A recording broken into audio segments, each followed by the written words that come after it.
The ninth and final continuation pattern tonight is called a cup and handle pattern. And here it is. Now, one thing a lot of you I bet don't know, continuation patterns were actually discovered by Bill O'Neill, who's the editor-in-chief of Investors Business Daily, the IBD. And Bill invented this, I think, back in the 80s, or discovered it anyway.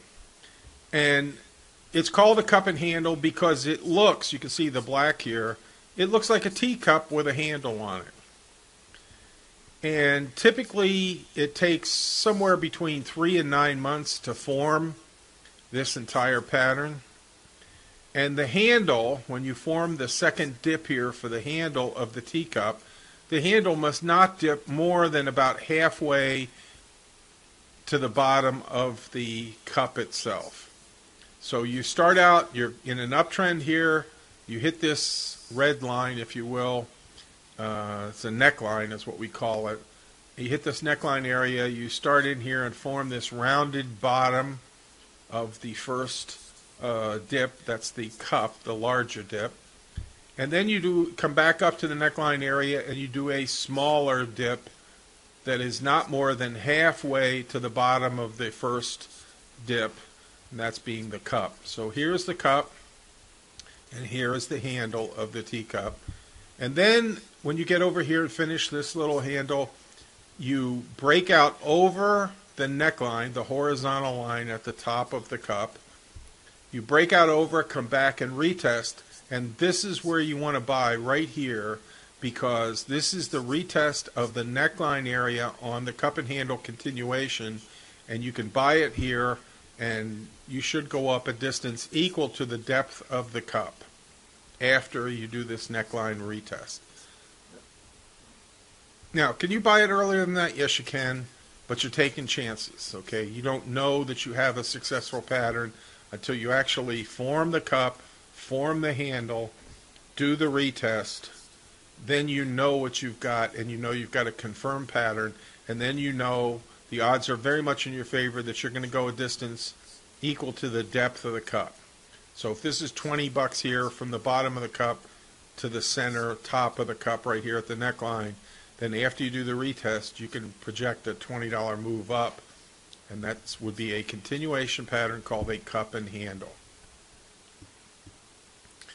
Now there is a cup and handle cleverly hidden in view A on this chart.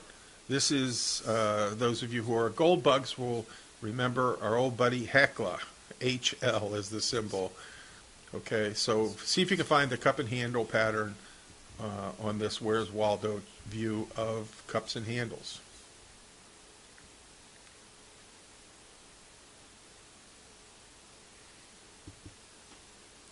Here's the actual cup and handle.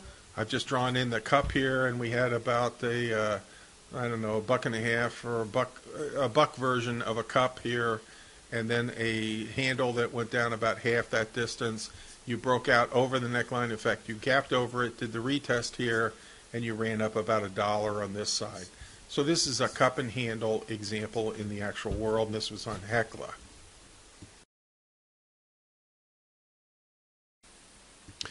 So in closing, I want to talk to you about the Buffalo theory. And if you remember the old show Cheers about the bar up in Boston, there was a character there named Cliffy Clavin and his buddy Norm. And Cliffy Clavin told this story of the Buffalo theory that I think you'll enjoy. And Cliff said, well, you see, Norm, it's like this. A herd of buffalo can only move as fast as the slowest buffalo. And when the herd is hunted, it's the slowest and weakest ones at the back that are killed first. Now, this natural selection is good for the herd as a whole because the general speed and health of the whole group keeps improving by the regular killing of the weakest members. In much the same way, the human brain can only operate as fast as the slowest brain cells. Now, as we all know, excessive intake of alcohol kills brain cells, but naturally it only attacks the slowest and weakest brain cells first.